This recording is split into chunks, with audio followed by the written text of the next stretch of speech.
Hello my fellow trainers, it's Tropical Typhlosion coming at you with a theory video. Now, over the many years and new generations of Pokemon, many Pokemon such as Diglett have been under speculation due to many mysteries surrounding that Pokemon. Today, I'll be talking about the parent Pokemon known as Kangaskhan. Now, Kangaskhan has many mysteries surrounding it due to why it's only female and if a Pokemon known as Cubone is related to it. However, my theory is more about Cubone's evolution, Marowak.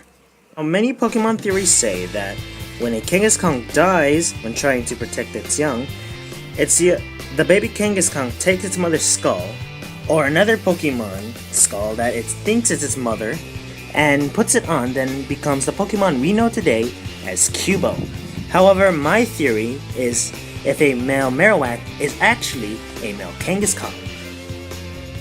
Now, on one of Kangaskhan's dex entries, it says it will keep its child until it's the age of 3.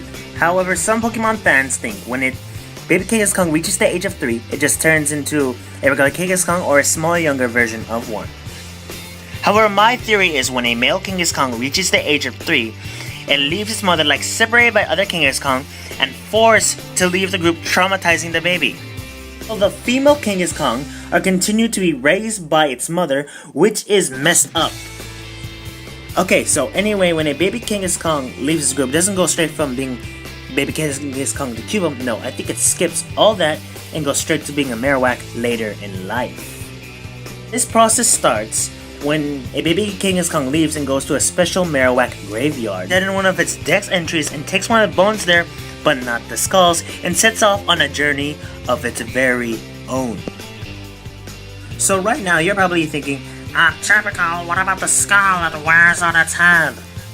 Well, audience, I think the skull is the skull it got from what it first killed and wears it as a trophy and never takes it off.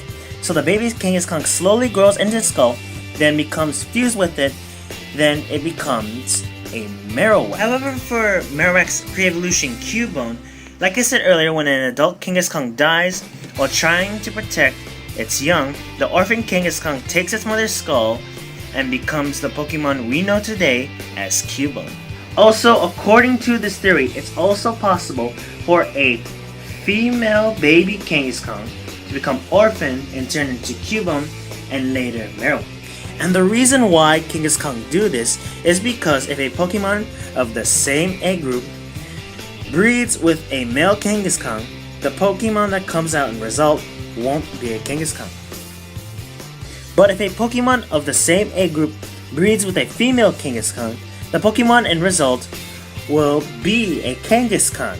You see, they do this because Kangaskhan is such a rare Pokemon and its encounter rate is very low, and some games you can't even catch it until you get the national dex or post-game areas. So Kangaskhan realize this and they just kicked out all the male Kangaskhan, and by doing this, all the male Kangaskhan will turn into Marowak, and any Pokemon that will breed with Marowak will become Cubone.